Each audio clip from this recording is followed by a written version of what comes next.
अगर मुख्यमंत्री जी, एक बार और कहता हूँ कि अगर इंसाफ ना दिला पाओ ना उस बेटी का, तो इन चूड़ियों को पहन लेना और इन चूड़ियों को पहनकर कहीं जाके अपने मुंह को छिपा लेना। मुख्यमंत्री को कहूंगा, उत्तर प्रदेश के मुख्यमंत्री योगी आदित्यनाथ जी, ये चूड़ियां पहन के बैठ जाइए और आपको कहीं से सूट सलवार और साड़ी मिल जाए तो वो सूट सलवार साड़ी पहन के हाथों में ये चूड़ियां पहनकर घर के अंदर छुप कर बैठ जाइए कोने में, क्योंकि आप जैसा मुख्यमंत्री जो देश की हिफाजत नहीं कर सकता वो मुख्यमंत्री कहलाने के लायक नहीं है, योगी नहीं हो सकता। क्योंकि राम को मानने वाले लोग लंका तक कूच कर रावण का विनाश कर देते हैं, और ऐसे राम मंदिर को बनाने से क्या फायदा जिस देश की सीता सुरक्षित और महफूज ना हो।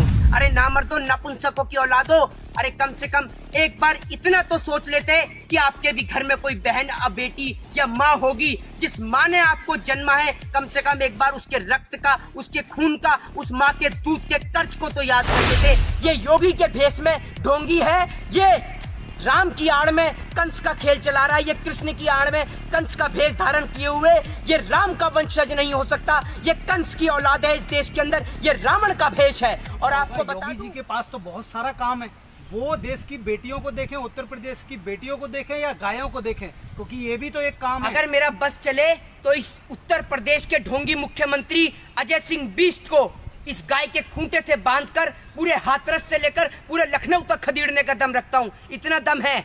ये गाय अगर रातों रात उस बहन बेटी के शव की बजाय गाय को जलाया होता ना, तो आज पूरे उत्तर प्रदेश में हंगामा मच गया होता। आज आप देखिए, रातों रात उस बेटी के शव को जला दिया जाता है, और देश का दुर्भाग्य है ये कि देश के अंदर तलाक एक साल में भले ही 12 होते हैं, लेकिन बलात्कार हर 12 मिनट पे, हर 10 मिनट पे एक होता है। लेकिन हमारे देश का दुर्भाग्य है कि हमारे देश के मुल्क के लोगों को 3 तलाक के ऊपर कानून चाहिए, लेकिन रेप और बलात्कार के ऊपर कोई कानून नहीं चाहिए। शिखर धवन की उंगली में चोट आ जाने पर यह देश का प्रधानमंत्री उसे संवेदना व्यक्त करता है, और देश की फूल जैसी बच्ची के बलात्कार को लेकर इससे एक ट्वीट नहीं किया जाता है। कुवैत का शासक मर जाने पर यही प्रधानमंत्री नरेंद्र मोदी उसको ट्वीट करके संवेदना व्यक्त करता है। बहन बेटी के साथ बलात्कार हो जाने पर इसके हलक में ना जाने कौन सा फेविकॉल अटक जाता है कि इसकी हलक से आवाज नहीं निकलती। ये योगी के भेष में ढोंगी है, ये राम की आड़ में कंस का खेल चला रहा है, ये कृष्ण की आड़ में कंस का भेष धारण किए हुए ये राम का वंशज नहीं हो सकता, ये कंस की औलाद है इस देश के अंदर, ये रावण का भेष है। और आपको बता दूं कि रावण तो वो था जिसने पराई स्त्री को हाथ नहीं लगाया था, लेकिन ये कंस का अवतार है। अरे बहन बेटी की हिफाजत के खातिर तो राजा महाराजाओं के समय में भी 7 समुंदर लांग दिए जाते थे और इन जैसे पापियों का, दुष्टों का विनाश कर दिया जाता था। और आज 21वीं सदी के अंदर भी इस जैसा मुख्यमंत्री इस देश के नाम पे धब्बा है। अगर मुख्यमंत्री जी, एक बार और कहता हूं कि अगर इंसाफ ना दिला पाओ ना उस बेटी का, तो इन चूड़ियों को पहन लेना और इन चूड़ियों को पहनकर कहीं जाके अपने मुंह को छिपा लेना। यही आपके लिए सबसे बेहतर और सबसे अच्छा उपाय होगा देश की जनता से बचने का, क्योंकि अब जनता से छिपने का और उनसे मुंह छिपाने का आपके लिए कोई रास्ता नहीं बचा। फिर से बेटी बर्बाद ना होती कोई, बात उन्हें कोई ऐसी याद होती कोई, वो समझते फिर से औलादों के दर्द, वो समझते फिर से औलादों के दर्द को, काश उनके भी घर कोई औलाद होती। अब कहना चाहूंगा कि अपनी फूल जैसी बच्चियों की हिफाजत खुद कीजिए, क्योंकि जो सरकार चलाने वाले हैं वो खुद बेऔलाद हैं। आज शायद मैं अपनी भाषा का, अपनी मर्यादा का थोड़ा सा पालन ना कर पाऊं, आज शायद भाषा की वाणी को भी मैं क्रॉस कर जाऊं, तो उसका कारण यह है कि देश के अंदर इतनी बड़ी घटना घट गई है।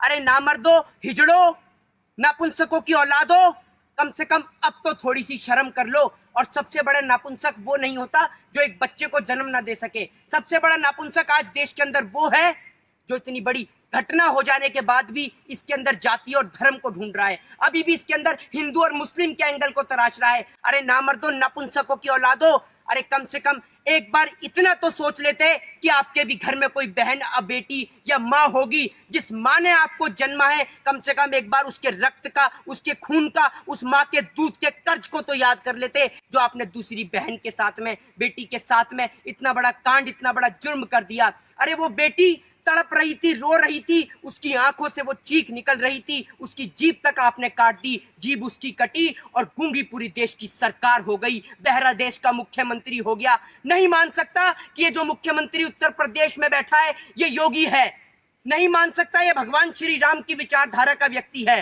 क्योंकि और ना जाने किसने ये कैंडल मार्च की शुरुआत कर दी। नहीं तो बहन बेटियों के सम्मान में तो लंका फूंक दी जाती थी। नहीं कह सकता कि ये योगी उत्तर प्रदेश का मुख्यमंत्री है, ये योगी है। योगी नहीं हो सकता, क्योंकि राम को मानने वाले लोग लंका तक कूच कर रावण का विनाश कर देते हैं। और ऐसे राम मंदिर को बनाने से क्या फायदा जिस देश की सीता सुरक्षित और महफूज ना हो। आज सीता के ऊपर जो कांड हो रहे हैं, सरेआम बहन बेटियों के साथ बलात्कार हो रहे हैं, और मुख्यमंत्री 25 लाख रुपए में कीमत लगा रहा है? रातों रात एक टीम का गठन किया जाता है जिसको नाम दिया जाता है STI। टीम बनाई जाती है कि जो 7 दिन में रिपोर्ट देगी। अरे एक बात बताइए, सोच के देखिए, जिस पुलिस वाले ने उस परिवार को देखने नहीं दिया, अंतिम क्षण में उस बेटी का चेहरा नहीं देखने दिया, वो पुलिस वाले तहकीकात करेंगे? एक बात बताइए, एक देश का राष्ट्रपति मर जाता है या एक देश का शासक बन जाता है तो देश का प्रधानमंत्री तुरंत ट्वीट डालता है उस बेटी को लेकर, उस बेटी की संवेदना को लेकर। प्रधानमंत्री नरेंद्र मोदी ने एक न ट्वीट डाला है, न एक बार प्रधानमंत्री देश की जनता के बीच आके बोले। देश का मुख्यमंत्री नहीं बोला, उत्तर प्रदेश का मुख्यमंत्री, ये योगी, कि मेरे को संवेदना है उस बेटी के लिए, मुझे दर्द है। कहां से बोलेगा? क्योंकि इनके घर में, खुद के घर में इनके बेटियां नहीं है, ये खुद बेऔलाद हैं। सरकार चलाने वाले ये बेऔलाद हैं। और आज मुख्यमंत्री को कहूंगा, उत्तर प्रदेश के मुख्यमंत्री योगी आदित्यनाथ जी, ये चूड़ियां पहन के बैठ जाइए, और आपको कहीं से सूट सलवार और साड़ी मिल जाए तो वो सूट सलवार साड़ी पहन के हाथों में ये चूड़ियां पहनकर घर के अंदर छुप कर बैठ जाइए कोने में। क्योंकि आप जैसा मुख्यमंत्री जो देश की हिफाजत नहीं कर सकता, वो मुख्यमंत्री कहलाने के लायक नहीं है। और आप जैसे लोग कभी श्री राम के वंशज नहीं हो सकते, क्योंकि श्री राम वो थे जिन्होंने प्रजा के खातिर अपनी गर्भवती पत्नी को त्याग दिया था। आप तो इतने निकम्मे नाकारा हो कि 25 लाख रुपए कीमत लगा रहे हो उस बेटी के दर्द की। आप जैसे लोग धब्बा हो, आप जैसे लोगों पे थूकता हूं मैं। और अर्नब गोस्वामी जैसे दलाल लोगों कि तुम आज दिखा रहे हो वो कंगना को लेकर, सुशांत को लेकर और ड्रग्स को लेकर, तो इतनी तो शर्म कर लो। उस बेटी की माँ तड़प रही है सड़क पर, एक बार आकर तो पूछ लो कि माँ तेरे साथ क्या घटना हुई है, तेरी बेटी के साथ क्या हुआ। कम से कम इंसाफ के लिए आवाज तो उठा लो, वरना ऐसे चैनलों को बंद करके बैठ जा। अगर हम जैसे लोगों का बस चलता है ना, तो ऐसे बलात्कार करने वाले लोगों को बीच चौराहे पे गोली मार दी जाती। आज एक बात बताइए, आज कहना चाहता हूं बाबा साहब भीमराव अंबेडकर से भी, कि काश आपने देश के संविधान के अंदर एक ऐसा प्रावधान बनाया होता कि बलात्कार करने वाले आरोपियों के लिए ना कोई कोर्ट होता, ना कोई जज होता, ना कोई पुलिस होती, ना कोई CBI होती, ना कोई ED होती। सिर्फ एक ही सजा होती, वो होती बीच चौराहे पे गर्दन सर से अलग कर दी जाए, धड़ से अलग कर दिया जाए सर को। ये सजा होनी चाहिए थी। आज एक घटना के बाद दूसरी घटना, दूसरी घटना के बाद तीसरी घटना। कहते हैं ना, बेटी बचाओ बेटी पढ़ाओ, आज उसका विपरीत है।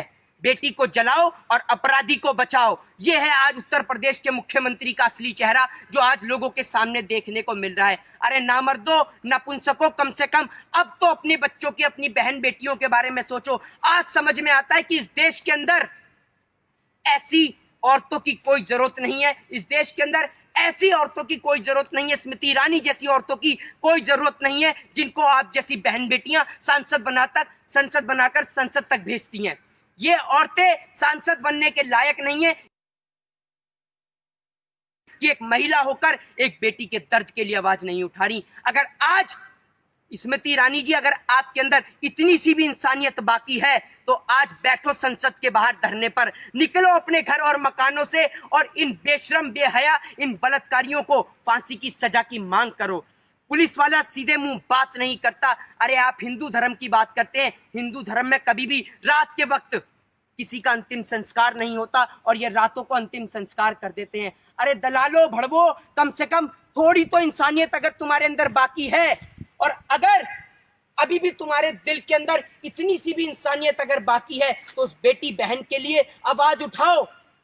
क्या उत्तर प्रदेश का यही मुख्यमंत्री योगी आदित्यनाथ जब भी यही कहता, अगर ये बलात्कार किसी नेता की बेटी के साथ होता तो क्या मुख्यमंत्री ये कहता कि मैं 25 लाख दूंगा? अरे 25 लाख देश की जनता आपको देगी। आप उन बलात्कारियों को फांसी दे के दिखाओ, अगर माँ का दूध पिया है तो।